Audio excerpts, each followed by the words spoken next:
আসন্ন ঢাকা দক্ষিণ city corporation নির্বাচনে জামায়াতের মেয়র প্রার্থী হচ্ছেন ডাকসুর ভিপি সাদিক কায়েম। বিষয়টি নিয়ে যখন আলোচনা তুঙ্গে, তখনই ছাত্র শিবিরের সাংগঠনিক দায়িত্ব শেষ করে আনুষ্ঠানিকভাবে বিদায় নিয়েছেন তিনি।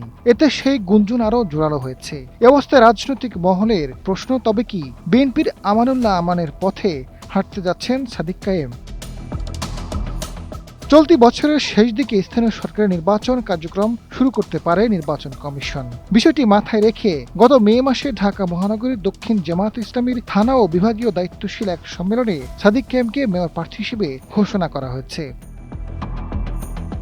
১৯৯০ সালে ডাকসু নির্বাচনে ভিপি পদে জয়ী হয়েছিলেন ছাত্রদল নেতা আমানুল্লাহ আমান। তিনি দায়িত্বে থাকাকালীন সময়ে সংসদ নির্বাচনে অংশগ্রহণ করেন এবং জয়ী হন। ১৯৯১ সালে পঞ্চম জাতীয় সংসদ নির্বাচনে এই ডাকসু নেতা জয়ী হয়ে শুধু এমপি নন, প্রতিমন্ত্রী হিসেবেও দায়িত্ব পেয়েছিলেন। সর্বশেষ ত্রয়োদশ সংসদ নির্বাচনেও সংসদ সদস্য হিসেবে নির্বাচিত হয়েছেন তিনি।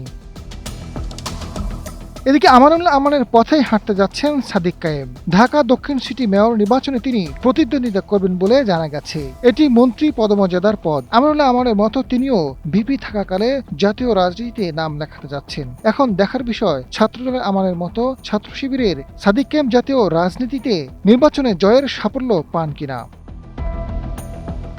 বিষয়টি নিয়ে সাদিক কায়েম জানান, শিক্ষার্থীদের দেওয়া প্রতিশ্রুতি বাস্তবায়নে কাজ করে যাচ্ছে ডাকসু। নির্বাচনের পর ক্যাম্পাসে শিক্ষার্থীদের পড়াশোনার পরিবেশ আগের চেয়ে বেশ অনুকূলে রয়েছে। ডাকসুতে যে প্রভাব তৈরি হয়েছে সেটি নগরকেন্দ্রিক পড়বে বলে মনে করেন তিনি। ডাকসুর অভিজ্ঞতাগুলো কাজে লাগাতে চান, সুন্দর নগর গড়তে এবং মানুষের জন্য নিরাপদ নগর বিনির্মাণে কাজ করতে প্রতিজ্ঞাবদ্ধ।